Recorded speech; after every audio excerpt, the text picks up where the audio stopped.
Hello there, my name's Tracy Elsom and I'm an independent Stampin' Up! Demonstrator based in Canada, and welcome to my Papercraft with Me YouTube channel. Today I have a slightly different make for you. It's a very quick solution for the Take Your Pick tool. I love this tool, but to be honest, I'm not impressed with the way it comes. Well, it's functional. It comes in a box like that, and you get this little plastic thing, and the pieces are in there, and that's great. But when you're working, pulling it out, having that, it just doesn't work for me. So I wanted to find a different way of storing it and being able to access it when I'm actually crafting, which is more important. So the Take Your Pick tool has two ends. On one end you have this piece that screws in, and it's a little putty thing that picks up embellishments, and it just goes in and it holds in place with that. On this end you've got a little locking mechanism, and for that you can pull out double-ended tools. So we've got a paper piercer on one end, and we've got a little spatula which is great for lifting off layers if you need to, and there's a cover for it. The box, the kit, also comes with one spare putty refill, and you can buy those separately as well. You have this end which locks into there. You've got a small scoring tool and a larger scoring tool, and in the same way you put it in and twist and it locks into place. Now, as a separate item, you can also buy a brush. This goes into the screw end, as you see, and you can use that with the mats that come. These are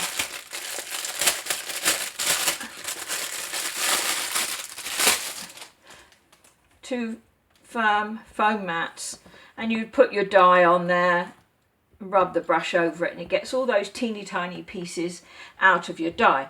So it's a great little tool, but as I say, having it in that box and having this piece separate just doesn't work for me. So I thought I would come up with a solution.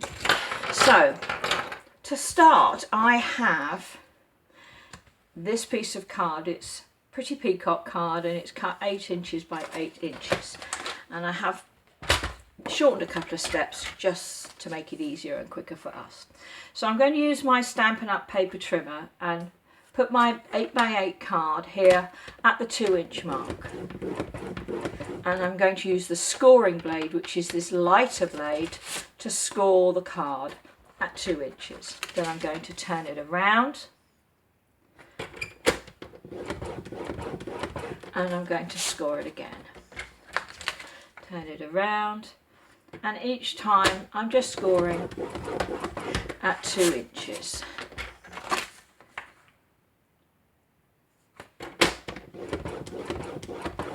And that's all the preparation I need for that. So now hopefully I've really scored them well. You can see those score lines.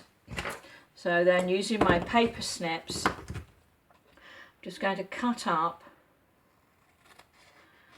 straight up the line, and then into the little corner square there, I'm going to just take a little piece out, just out of the square. The rectangles, keep those nice and straight. I'm going to do the same at this end.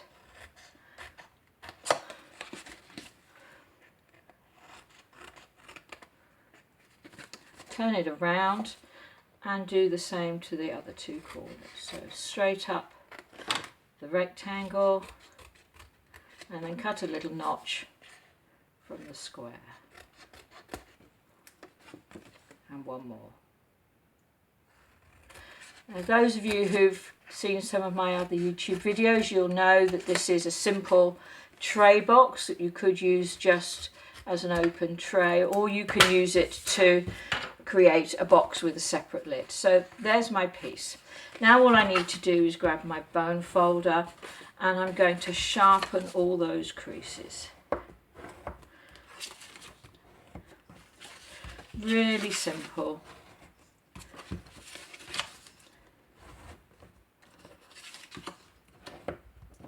Okay, so there's my Now I have this, which is a piece of foam.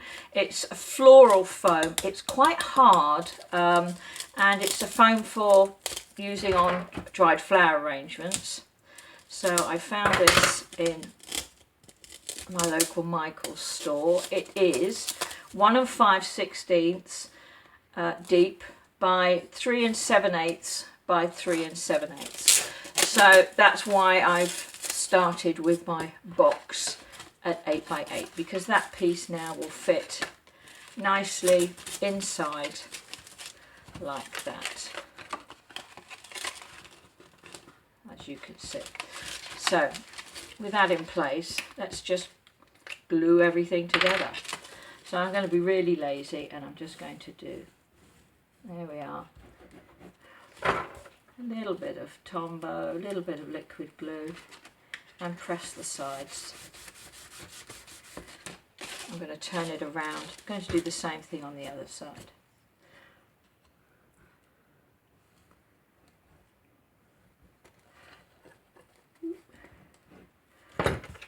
And bring it up. Now I'm just making sure that the sides look nice and neat.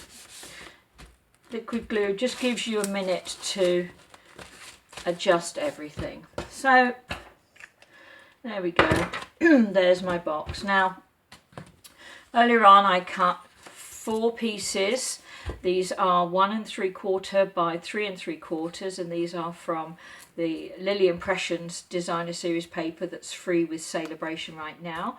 So I've cut 4 pieces of those, and I've cut 4 pieces of Whisper White, and that is 1 7/8 by 3 7/8. So all I've done for the others, and I'll show you here, is a little bit of Tombow, place that on top, and the liquid glue allows me to just have the extra second or two to adjust it, make sure it's where I want it to be. Once it's dried, this is very, very strong, which is why I like using this adhesive. Now, again, a bit of glue on the back. And I'm going to stick each of these around the edges of my box.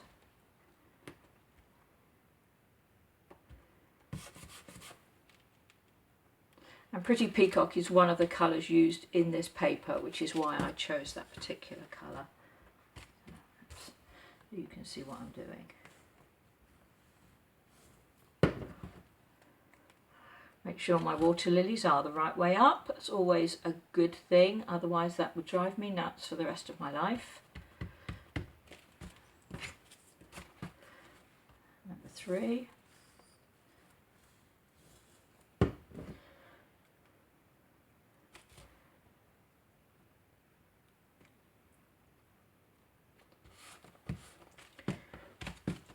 And number 4.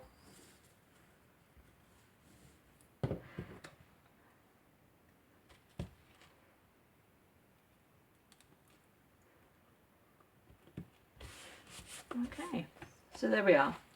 Pretty little box, square box, with this flower foam inside. Now, when I took that flower foam off, I had this bit of plastic. That's fine, I'm going to hang on to that just for a minute, because it's going to come in useful. This piece has a hole in the end, so I'm just going to place the cellophane over the top.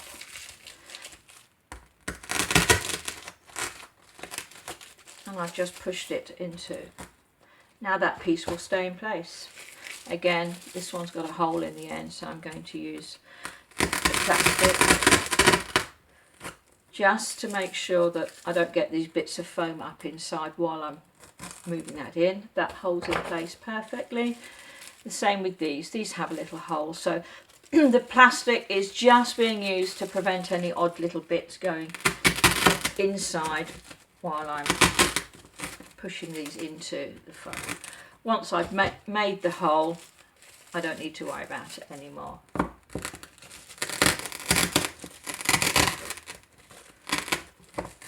we go. That one's gone all the way in. And then this one, I don't really need to worry about that, because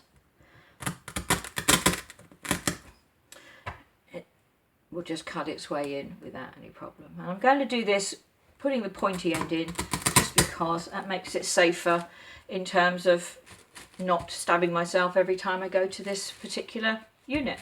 Now I've got some spare space. I could do anything with that. I could use it to hold my bone folder. I could even use it to hold my Tombow upside down so that it's ready to use when I need to use it. So there you go. What do you think? Really simple, it's pretty, it's functional, and all the bits that I need when I'm crafting, all my pieces for my Take Your Pick tool, all my little edge tools there, my glue is there, my bone folder is there. It's a tight fit, but isn't that exactly what you want when you're storing your crafting tools? So these bits of craft foam, you can get them in all different shapes and sizes. This particular square worked for me. As I said, it was just a shade short of 4x4, and it's just a shade shallower than 2 inches, but it works for me. So I hope that's been useful, and if you have any questions, do contact me. You can either do so with a comment below or contact me via my website at www.papercraftwithme.com. In the meantime, if you'd like to see more videos, you can flick through my channel, and if you'd like to be alerted every time a new video is posted, make sure you subscribe. There's a link below, and if you click on the little bell icon, you'll receive an email whenever a new video is posted. In the meantime, thank you very much for watching. I do appreciate you spending time with me today, and I hope you'll join me again soon. Bye.